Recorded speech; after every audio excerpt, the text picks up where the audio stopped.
안녕하십니까. 감성 디테일 감독입니다. 본 내용은 인도태평양 포럼의 본문을 인용했습니다.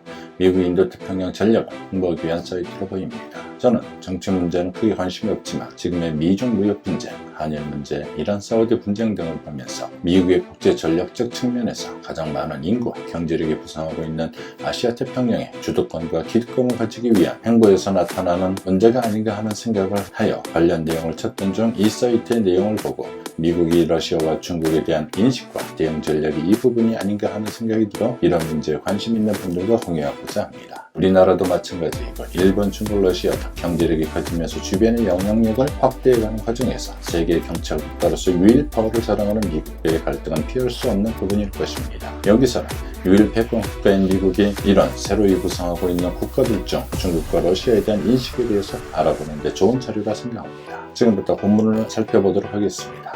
부상하는 샤프 파워. 중국과 러시아의 독재 정권이 민주주의 국가 내 자국 영향력 확대를 위해 조작, 괴롭힘을 자행하고 혼란을 야기하는 사례가 늘고 있다. 중국과 러시아 정부가 샤프 파워의 사용을 늘리면서 새로운 형태의 정보전을 벌이고 있습니다. 샤프 파워가 2017년 12월 민주주의를 위한 국가기금 보고서에서 크리스토퍼 워크와 제시카 로드위그가 처음 사용하면서 알려지기 시작한 개념입니다. 이들 두 독재 국가는 지난 10년 동안 그 전까지 사용되었던 매력적인 프로젝트나 선전 캠페인 같은 기존 개념을 뛰어넘어 진화된 방법으로 민주주의 국가의 영향력을 행사하기 위해 수십억 달러를 투자했습니다. 워싱턴 소재 재단 겸 싱크탱크인 민주주의를 위한 국가기금이 발표한 150페이지 보고서 샤프 파워 독재 정권의 영향력 강화에서 저자들은 대부분의 국가들의 자국에 대한 다른 나라의 인식을 단계적으로 형성해 나가려고 하는 반면 중국과 러시아의 전술은 강압적이라 설명했습니다. 워크와 루드위그는 우리가 지금까지 독재적 소프트 파워로 지칭해온 것은 사실 대상 국가의 정치 및 정보 환경을 뚫거나 침투하거나 관통한다는 점에서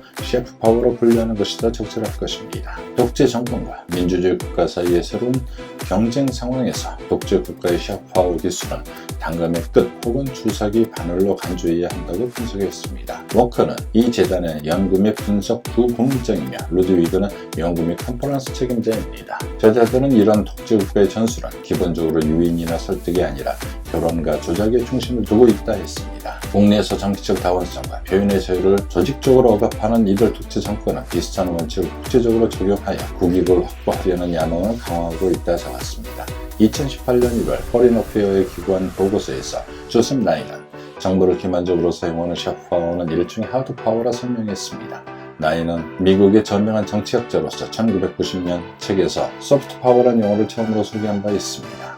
중국의 경우 지금까지는 많은 나라들처럼 외국에 환심을 살기 위해 문화, 비자, 보조금, 투자라는 수단을 사용해 왔으나 갈수록 체제를 전복하고 교란하는 활동을 늘리고 있습니다.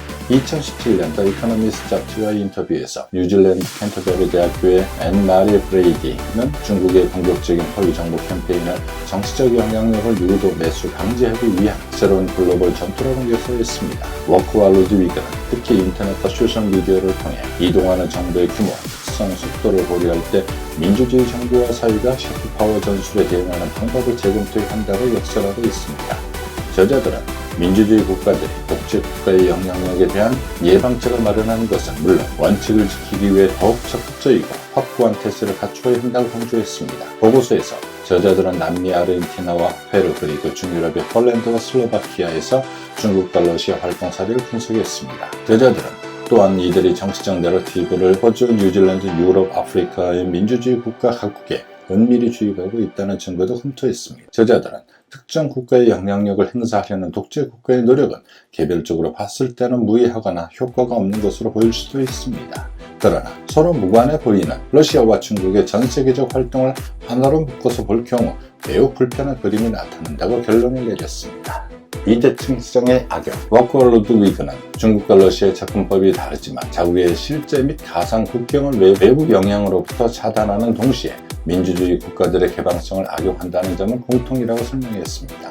저자들은 주로 중국이 샤프파워를 사용하여 자국 정권 선전에 대한 도전을 억압하면서 메시지와 행동을 효과적으로 조작, 검열하고 있다고 분석했습니다. 저자들은 중국 정부는 종종 자국을 순수한 외국으로 또는 민주주의 정치 제재 없이도 경제를 발전시킨 성공 사례로 묘사하려고 한다며, 더불어 중국은 캠페인을 활용해 일당 체제를 홍보하면서 민주주의가 비효율적이고 혼란스러우며 경제개발 촉매가 부족한 체제라고 은근히 비판하고 있다고 설명했습니다. 중국은 민주주의 사회의 다양한 재래식 수단을 동원하여 샤프파워 프로그램을 진행하고 신생민주주의 국가들을 상대로 일당 체제를 더욱 매력적으로 보이게 만들고 있습니다. 중국은 남미와 기타 지역의 신생민주주의 국가에서 공자연구소와 인적 교류를 통한 국가지원연구소, 미디어 언어교육 프로그램 등을 동원하여 현지 정치인, 기자, 학자를 끌어들임으로써 정책을 바꾸고 나아가 국민들에게까지 영향을 미치고 있습니다. 호주의 경우 중국 단체들이 정당 개별 후보 대학의 기부 활동을 벌이고 신문 지면을 공유하여 국가 정책을 홍보하는 동시에 중국인 유학생을 통지하여 호주 캠퍼스 내 논쟁을 억압했다고 다양한 언론이 보도하고 있습니다. 아이러니하게도 중국과 러시아의 시민사회에서는 그러한 경로가 막혀 있으나 신생민주주의 국가 현지에는 이러한 사실이 대부분 알려져 있지 않습니다. 저자들은 중국과 러시아의 이러한 노력은 민주주의 체제에 진입하여 협력을 촉진하고 독재 정권에 대한 비판을 무력화하려는 큰 목표의 일부라고 설명했습니다. 더불어 저자들은 중국이 반체제 인상, 비판적 목소리를 잠재우기 위해 역사적으로 해왔던 것처럼 현재 중국의 이민자와 그 지지자들에게 종종 압력을 행사한다는 점도 확인했습니다. 포린 어페어의 기관 글에서 나이는 샤프파워는 정치, 언론, 학계에 침투하고 이들을 무너뜨려 자국의 긍정적인 이미지를 은밀히 홍보하는 동시에 허위 정보와 정보 왜곡으로 불만과 논쟁을 억압한다며 중국의 샤프파워는 세 가지 독특한 특징을 가지고 있다고 했습니다. 깊숙이 침투하고 자체 검열을 양산하며 중국 국익을 위해 작동한다는 증거를 찾기 힘들다는 점이 그것이라고 설명했습니다. 자금 지원 활용, 민주주의를 위한 국가기관 보고서의 저자들은 독재 국가가 샤프파워와 경제적 수단을 결합하여 정치적 의제를 추진한다는 점도 지적하면서 중국은 특히 이 분야에서 노련하다고 했습니다. 중국 기업의 활동과 그 밖의 영향력 행사 노력을 함께 검토하지 않으면 파악하기 힘든 각종 간접 채널을 통해 다양한 강도로 압박한다고 분석했습니다. 남미개발및 개발센터 연구원이자 보고서에서 남미에 대한 내용을 작성한 후안 카를로스 가르데날은 중국이 남미 전역에서 펼치는 샤프파워에서 돈이 그 핵심이라 적었습니다. 2016년 말 시진핑 중국 주석은 2020년까지 남미 국민 1만 명을 교육하겠다 약속했는데, 가르데날은 이런 무료교육, 교육 프로그램, 중국 유학 장학 등 같은 인적 참여 활동이 남미 지역 엘리트의 지지를 얻는데 매우 효과적인 것으로 나타났다고 설명했습니다. 카네기 국제평화재단 산하아시아 포럼의 선임 펠로우인 에반 파이겐바우에 따르면 중국은 세계 각지에서 다양한 경제적 수단을 동원하고 있습니다. 중국은 해외 직접 투자를 통해 해당 국가가 중국에서 유리한 규칙과 규범을 수립하도록 만들고 있습니다. 2017년 7월 재단 웹사이트 기고한 글에서 파이겐바움은 중국이 사실상 아프리카 국가들로 하여금 대중국 차관을 자본으로 선언하고 중국인 노동력을 채용하며 중국의 기술 및 엔지니어링 표준과 조달 규칙을 채택하도록 압박했다고 적었습니다. 중국은 또한 국내 시장 착분을 제한하는 방법으로 경제적 압박을 가하기도 했습니다. 예를 들어 중국은 껌 제조사 겸 대형 소매업체인 한국 롯데그룹이 한국 정부에게 고고도 미사일 방어체계 사드 후대형 토지를 제공하자 롯데그룹의 활동을 차단시켰습니다. 로이터에 따르면 2017년 2월 토지계약이 체결된 후 수개월 만에 중국 규제 당국은 소방법 위반을 구실로 중국 내 112개 롯데마트 매장 대부분을 퇴출시켰습니다. 중국은 징벌적인 접근법도 동원합니다. 파이겐바움은 2017년 11월 몽골이 달라이라마의 울란바토르 방문을 허가하자 중국이 몽골의 대중국 수출품에 대해 관세를 부과한 사실을 지적했습니다.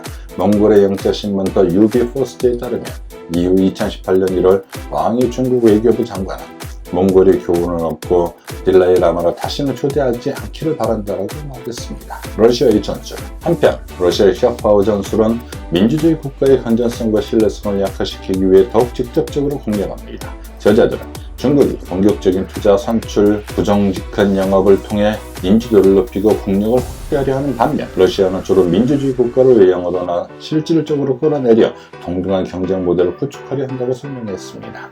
홀란드의 싱크탱크인 사회문제연구소의 야체 부아르치크 소장에 따르면 러시아는 현지 사회가 안고 있는 신망감과 냉소주의를 활용하여 불안을 야기하고 공공정책을 훼손합니다. 부하르츠크 소장은 민주주의를 위한 국가기금 보고서에 폴란드의 정치 양극화에 대한 장을 저술했습니다. 러시아는 중국과 비슷한 전술을 사용하여 국제사회에서 적을 약화시킵니다. 부하르츠크 소장은 러시아가 폴란드와 우크라이나 사이의 역사적 갈등을 지속적으로 상기시킴으로써 우크라이나의 신생 민주주의 정부에 대한 폴란드의 지지를 약화시켰다 분석했습니다. 보고서에 따르면 러시아 정부는 또한 폴란드와 슬로바키아의 유럽 및 대서양 연안에 대한 소속감 그리고 그 두 나라의 민주주의 통치를 파괴하기 위해 노력하고 있다 했습니다.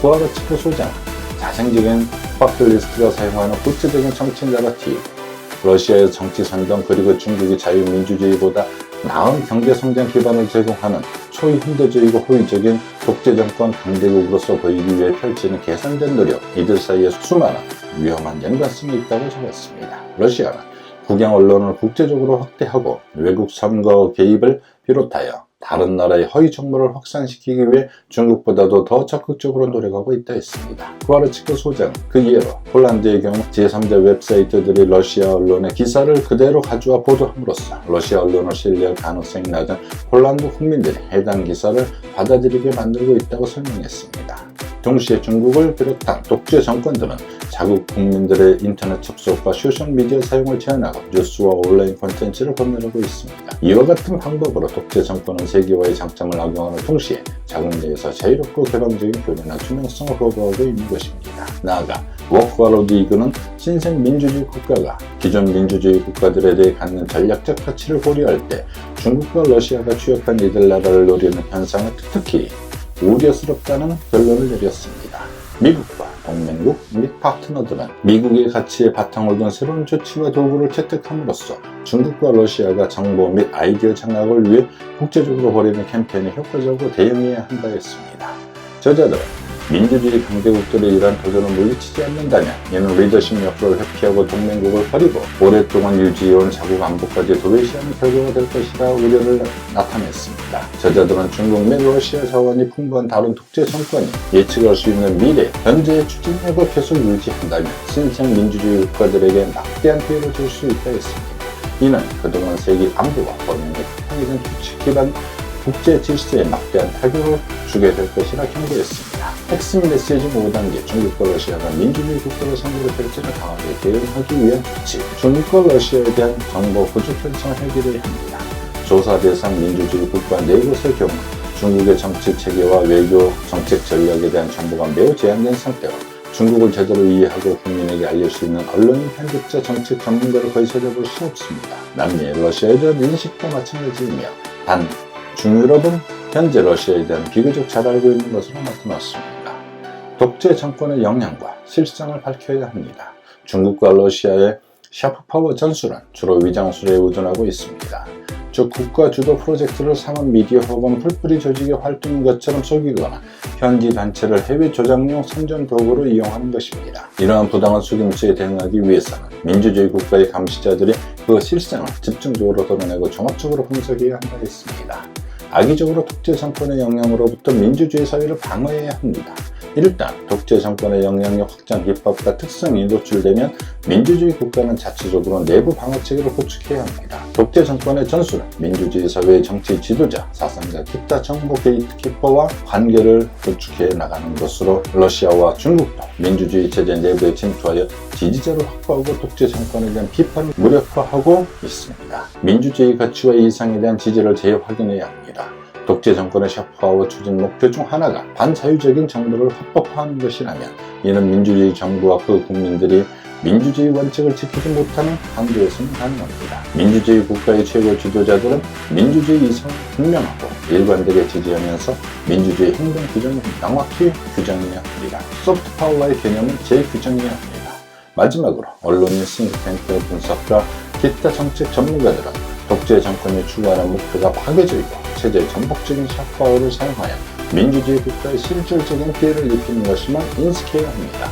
냉전 종료 후 사용되어 개념적 용어인 소프트파워는 현 상황을 설명하는 데 더 이상 적절하지 않은 것으로 보입니다. 이상의 지금까지 기사의 본문을 살펴보았습니다. 각자의 판단이 다를 수 있겠지만 미국이 러시아와 중국의 전략은 샤프파워로 정의하고 이에 대한 대응 전략을 고민하고자 하는 기고문이라 생각합니다. 지금까지 청취해 주셔서 감사합니다. 감성 디테일 감기였습니다.